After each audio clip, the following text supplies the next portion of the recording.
wind's picking up. It's not going to make it easy for those going later on. And if Benzien can put a good time down, then they might struggle to beat it. Ranked number 9 in the world. Yeah, Jan was third at the European Championships a few weeks ago. He's only 20 years old, so still relatively young. Imagine the World Championships next year, which are on his home ground, Augsburg, Germany. He will be looking to feature in the final again. Maybe he can even defend the title. He'd love that, but 12 and 13 need to be negotiated safely first. And that's very good. That is very good through 12 and 13. Nice and tight through 14. It's a good run. Interesting to see the split time here. Pretty quick. Over 3.5 seconds ahead of Jamie Cartwright.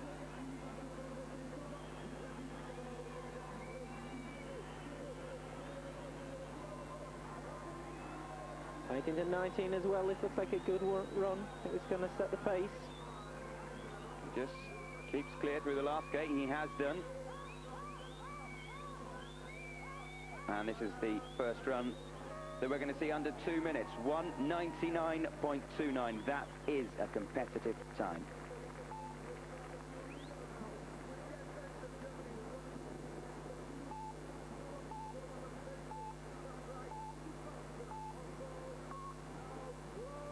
The top 5 in the C1 men's final. In reverse order from their semi-final, Dusan of Karik of Slovakia rather. 3 Slovakians in the top 5. He's done well, Dusan, to reach the final, ranked 27 in the world. And the time he's shooting at is that of Germany's Jan Benzien, 1:99.29. And Slovaks have a reputation for good Canadian boats, but this guy hasn't had too much to shout about in terms of results so far. He's done very well to reach the final. He's a little slower through the top section of the course.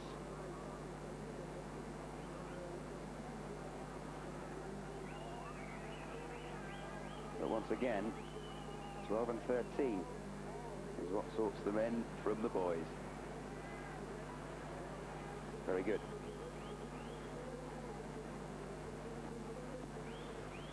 It's very quick round here, I have to say.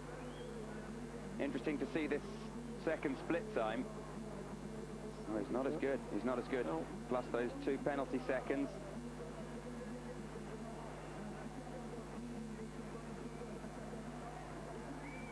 Yes, we said it would take a time under 200 seconds to win this final, and Benzien has done just that, 1:99.29, a very competitive time.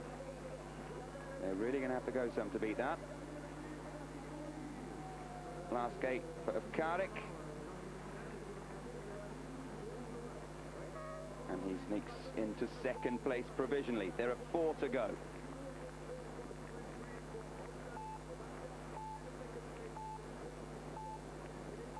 He's disappointed. And he's focused. Sören Kaufmann of Germany. Nearly 4 seconds down on the semi-final leader, Patrice Estanguet. Another who's done remarkably well to reach this final. Yeah, Sören is no stranger to finals. He was third in the World Championships back in 1995. And also won the team event in 95. He's trained as a doctor, 31 years old.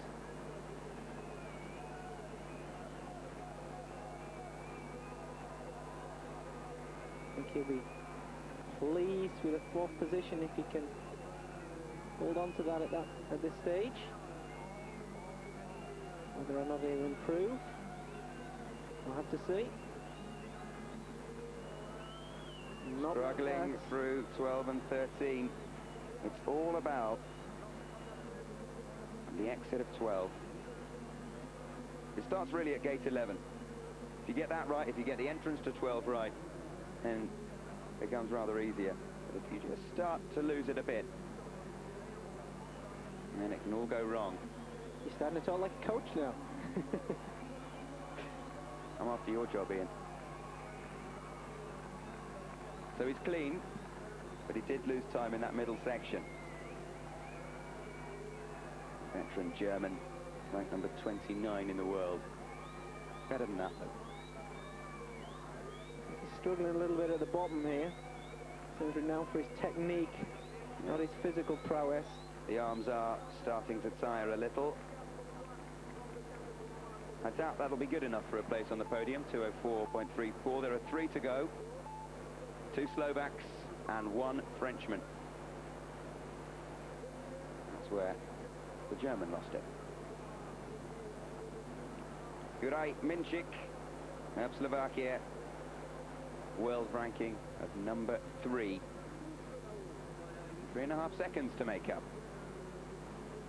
Also third at the Olympics in Sydney. This guy trains in Bratislava, site of the European Championships this year. Used to paddling on big white water, so this shouldn't concern him too much. And it's not so far. Very good at the top of the course. 1.5 seconds quicker than Benzian. Oh, did he make it?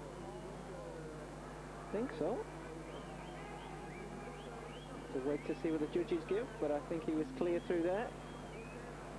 Ooh, struggling a little bit there. Clear through 12 and 13. You have to wait for the split time. That's a 2-second penalty. Occasionally we've been a little surprised by some of the 50-second penalties given, but no, they haven't. You were right. Still just ahead. Well, they haven't put that 2-second penalty on yet. I'd be surprised if they forget.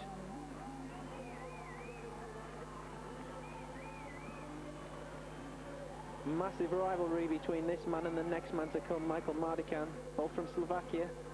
One trains in the east of Slovakia, one in the west. It'd be interesting to see what Michael can do. Well, it looks like we got it wrong. It wasn't a 2-second penalty, and in which case that is a very, very good time. 1:97.64. Didn't you think there was a penalty somewhere there? I have to say that I'd agree with you there. I thought there was a touch. I think we're going to get a rerun of it now. Let's see what... It was on gate 14, wasn't it? This is gate 14, but are we going to have time to see? Yeah, that was a touch. He's got away with that. The judges have the final call on this, and even though there may be video evidence, it's the judges that call it. And sometimes, as in other sports, it's on the decision of the judge. Good news for Minčík. Not such good news for the rest. This is the Olympic champion, Michal Martikan, another of those great Slovakian C1 athletes. 3 of them in the top 5. Look at that. Over 4 seconds ahead on the first split. He did have nearly a 3-second advantage over his teammates after the first run. Bit of a gap between 1 and 2 and the rest. But here's a man who knows how to handle the pressure. Already had 1 gold medal round his neck at the World Championships 1997, World Championship title. This in comparison to Manuel Brugman, probably the smallest guy on the circuit in terms of height, who makes up for it in width. Very powerful. Very powerful, very quick, wonderful technique. And with 3 gates to go, it's his for the taking. 1 boat to come, of course.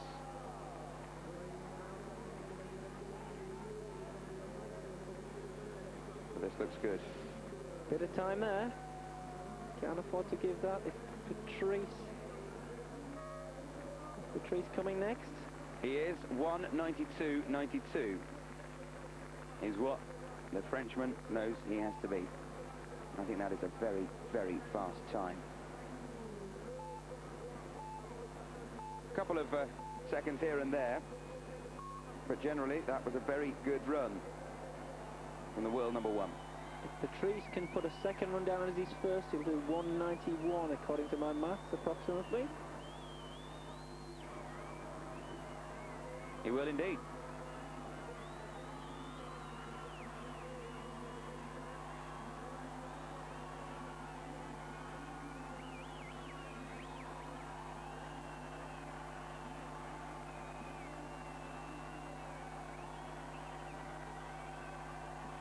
Up on the first split, but he's lost half of his advantage. He was 0.86 up after that semi-final run, and here he comes into that middle section of the course through 10, and it's 11, 12 and 13.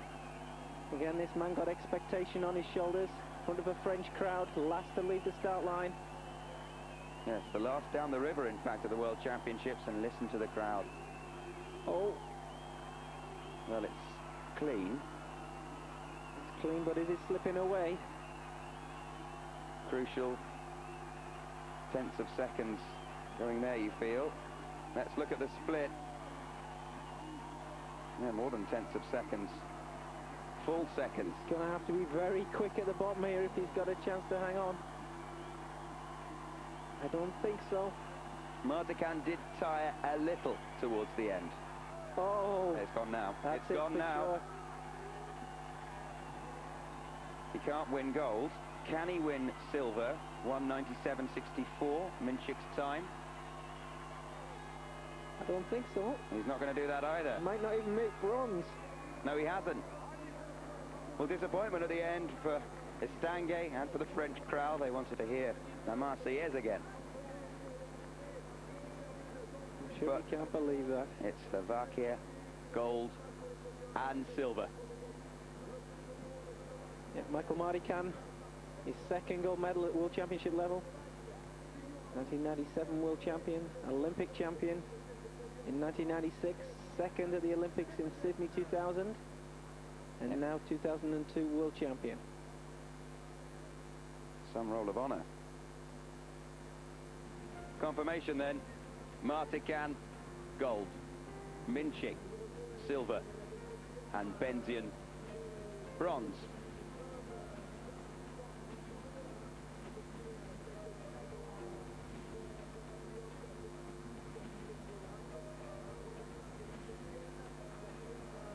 He'll be absolutely delighted with that. He's still got what it takes. And so will Benzian. We have to say, he's won bronze, the German. It would have been silver if they'd seen that 2-second penalty. It would have been silver just. It would, I have to say, it's not the first time that there's been a controversial penalty like that. It does happen on occasions, but... I mean, what we have to say is at least it hasn't cost anyone a place on the podium. No. And it hasn't sorted out the gold medal either. So, is there any appeal procedure? There is an appeal procedure, yes.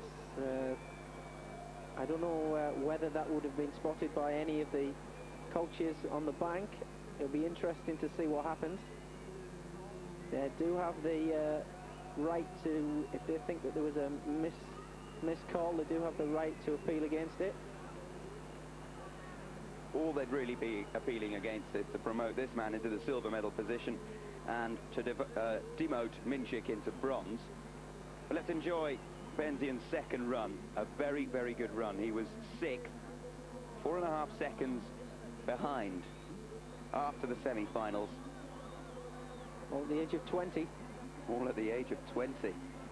There's one for the future. There's one for next year and the World Championships on home water. Very strong.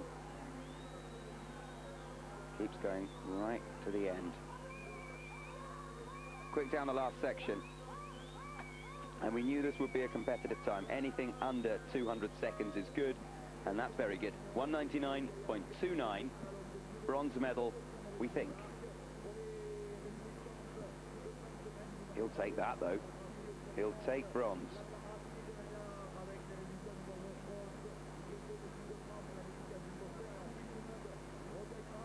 Crowds hanging around for the medal ceremonies. They won't hear their own national anthem, but another chance to see the final run of Juraj Minchik. Let's have a look when he goes through gate 14. He was very fast on this first section.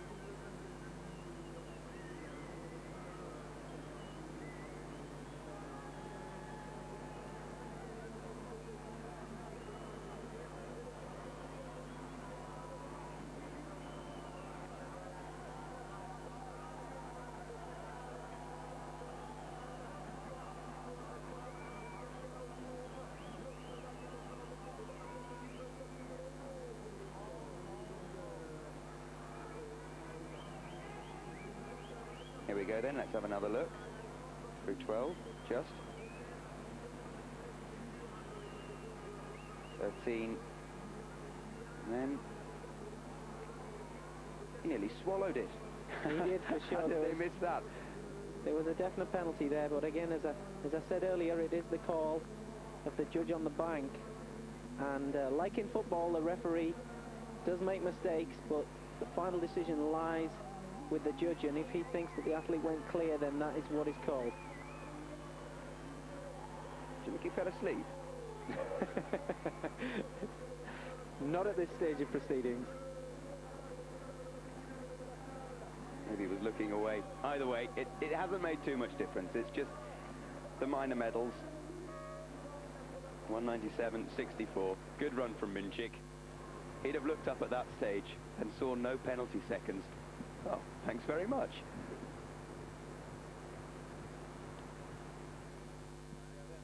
A happy man. Even if it was behind his fellow rival, Michael Martican.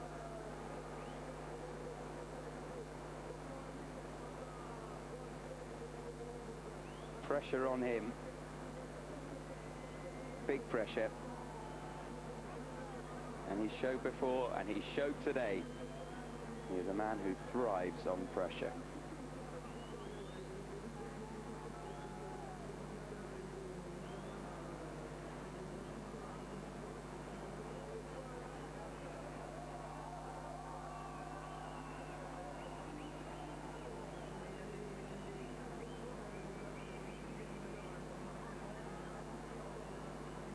A great final, Ian, and a very worthy champion.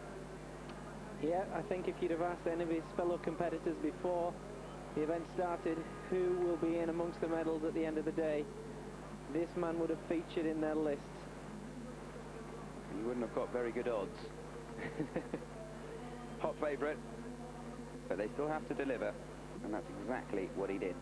Yeah, I think Tony Estanguet will be sat on the bank disappointed, but as will Patrice.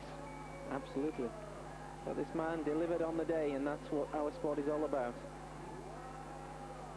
That's what all sport is all about.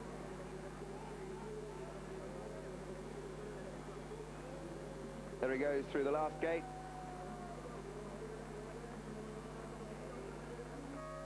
And 192.92. I was always going to put the pressure on. Patrice Estanguet just couldn't answer the questions. Martican, the champion.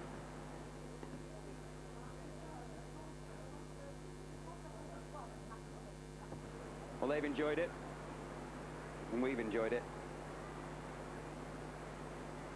The 2002 World Championships. Chances to see them again as we go relive tomorrow. Ian, as we wrap up here in the French Alps, what have been some of your highlights? Well, I think the first thing to bring to everyone's attention is the fact that in all 3 of 4 classes we had the current #1 ranking winning the championships. Sprint World Championships to come live here on Eurosport. We hope you've enjoyed the slalom. From Ian Raspin and myself, Bathos Alexander, thanks for your company.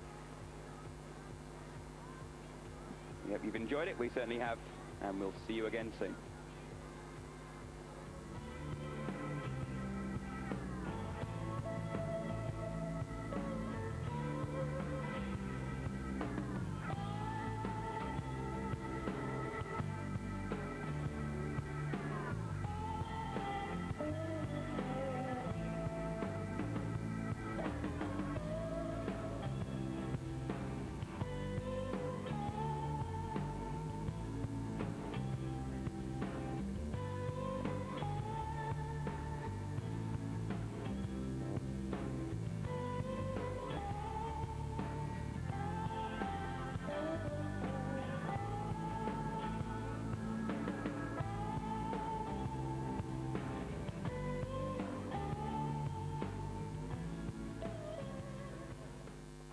Three Grand Slams, the Masters, and 21 ATP tournaments. More action than any other channel.